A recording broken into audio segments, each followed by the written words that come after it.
रायगड जिल्ह्यातील ST bus सेवा नागरिकांच्या जीवाशी कशी खेळत आहे याचे जिवंत उदाहरण मनसेकडून दाखवण्यात आले। पेण आगारातून मुरुड दिशेकडे जायला निघालेल्या एका एसटी बसेस टायरला फक्त 3च नट बोल्ट असल्याचे निदर्शनास आले। यावरून हे आगार प्रमुख किंवा संबंधित विभाग प्रवाशांच्या जीवाशी किती खेळत आहे याचे एक जिवंत उदाहरण मनसेचे रायगड जिल्हा संघटक किरण गुरव यांनी उघड केले। यावरून एसटी महामंडळ विभागाला मोठी जाग आली आहे।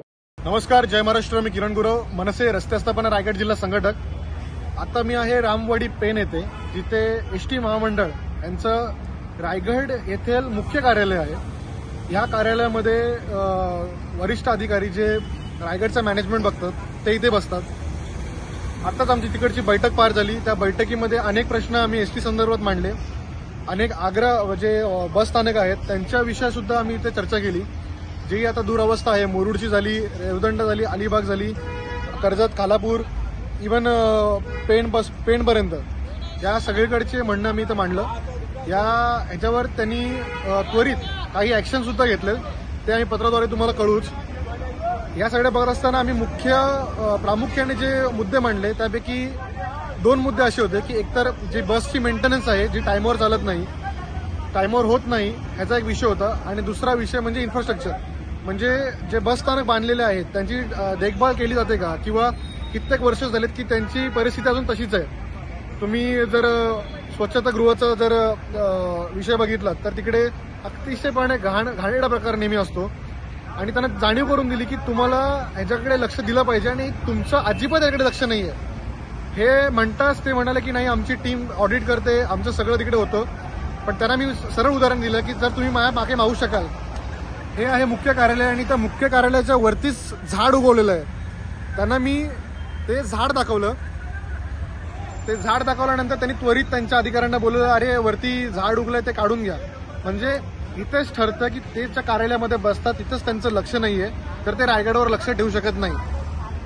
आता यापुढे शासनाने देखील यांची शाळा घेतली पाहिजे की नेमकं काम कसं करावं। तर मी तर हेच म्हणेल की हे फक्त खुर्चीवर बसून आयता पगार घेतात। वारंवार मुरुडचा प्रश्न हा समोर येतो। मुरुडला अनेक प्रकारचे प्रॉब्लेम्स आहेत। तुम्ही मागे बघितलं असेल तर रस्त्यांचे देखील प्रॉब्लेम होते। आता रस्ते संपले आणि आता आले महामंडळाचा विषय। तुम्ही पाहू शकाल माझ्याकडे आता ही जी गाडी उभी आहे ती आहे मुरुड आग्रातली। इकडे तुम्ही पाहू शकाल की ही गाडी आहे मुरुड आग्रातली, ही रामवाडी येथे उभी आहे। आणि तुम्ही जर गाडीची परिस्थिती पाहाल तर एकदम अजब गोष्ट आहे की सेफ्टीची काळजी कितपत महाराष्ट्र शासन घेते तुम्ही बघू शकाल।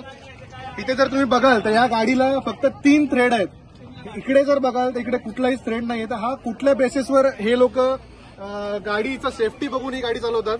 अजून तुम्ही पाठी पण तुम्हाला मी दाखवतो। या गाडीची कंडिशन अशी आहे, इथे लॉक नाहीये, इथे रस्सीने बांधून ठेवलंय। म्हणजे बोलतात एकदम थूक लावण्याचं काम शासनाकडून चालू आहे। पाठी देखील बघाल, यांचे इंडिकेटर्स कधीच चालू नसतात।